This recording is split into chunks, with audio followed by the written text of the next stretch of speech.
Every single one of us has a true life purpose. I recently discovered mine, and I want to talk to you about what it took for me to figure that out and how I've since changed my entire career to align myself with my life purpose. My name is Tom Cox, and I'm the founder of Vertical Motion, where we help mid-career professionals become executives. If that sounds interesting to you, then I suggest that you watch this video, which will show you exactly what you need to do in order to move from the mid-career professional level up to the executive level. And if you feel like you need help moving to that level, then be sure to book a call with me down below. There's a link in the description of this video where you can book a call with me and we'll talk about exactly where you are in your career and how we can help get you to the executive level. With that, let's talk about life purpose. So I firmly believe that every single person on this planet is blessed with individual gifts and skills and knowledge and experiences. Each one of us individually have something about us that is somehow innately different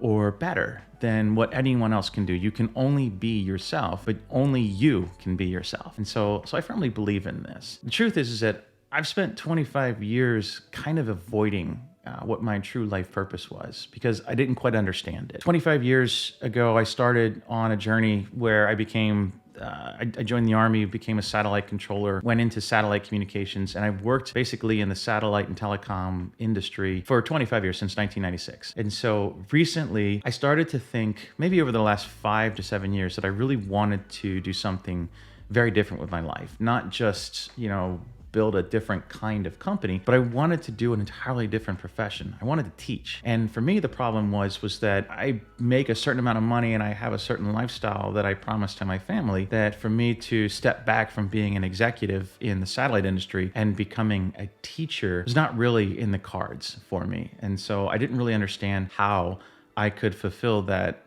life purpose that I kind of felt like I had. So fast forward to August of 2022. On August 11th, I was diagnosed with leukemia, and they told me when I was there in the emergency room as they were doing a test, they diagnosed me. The doctor and the nurse practitioner came into the room and they told my wife and me that I had weeks left to live and that they weren't sure if it was going to work out, that I needed to be admitted immediately and they needed to start treatment as fast as they could. The sicker that I got, the more likely the treatment wouldn't help or the treatment would kill me. That was a pretty jarring moment in my life.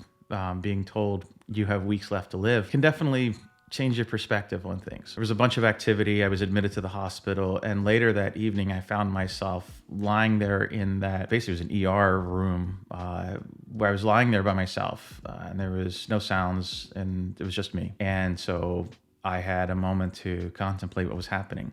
And I remember thinking to myself, wow, what if this is it? Is that the end? Did I live a good life?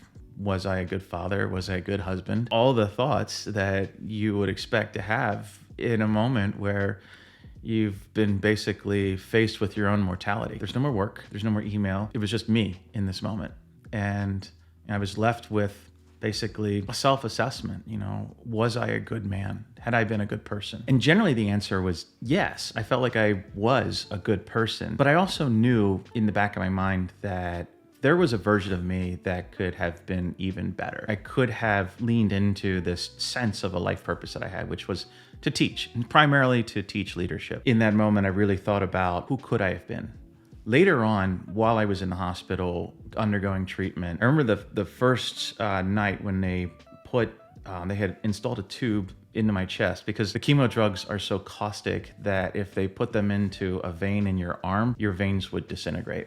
So they have to deliver the chemo for leukemia specifically directly to your vena cava, which is the very large vein attached to your heart. So they installed this tube, and I remember they came in with these like nuclear gowns where they were completely covered up and shielded, and it was all this stuff. And they brought this bag, and it's this orange fluid, also known as the red devil. They hook this all up and then they leave, and I'm watching this orange fluid slowly go up this tube and into my chest. And I'm thinking in that moment, wow, but for this fluid, I would be dead in a couple weeks.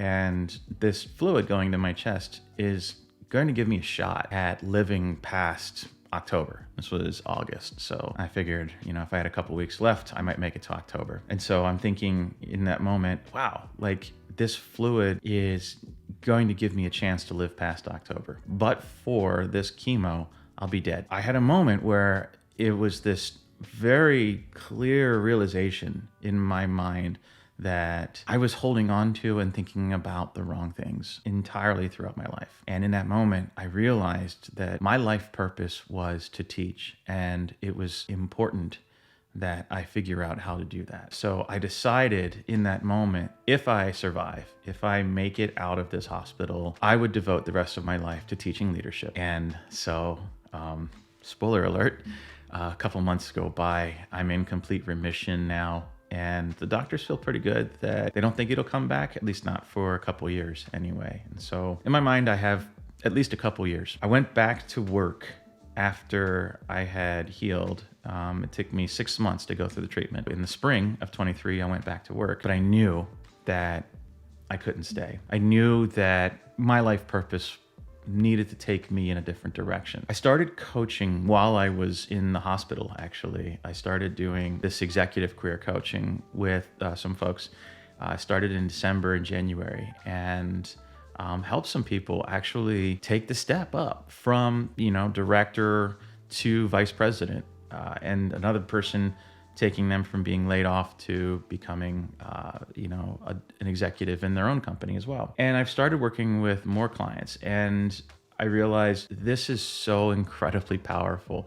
I get on a call with a client, and after the call is over, I have more energy than I did before the call started. It's an amazing feeling. I've never had a job where I was excited to get up and go to work. I've never had a job where after a meeting, imagine this, you're on a Zoom call, and on the other side of the Zoom call, you have more energy than you had when you started the Zoom call. I mean, how many meetings do we sit in at work that are like that? I can't count any. I can't recall any. And so this whole experience has been just phenomenal for me. And I feel like I'm not even working. I feel like I'm doing exactly what I'm supposed to be doing. And so that feeling is what happens when you align your career with your true life purpose. It is a really amazing feeling. I never understood when people talked about how, I love what I do. I can't wait to wake up and do what I do.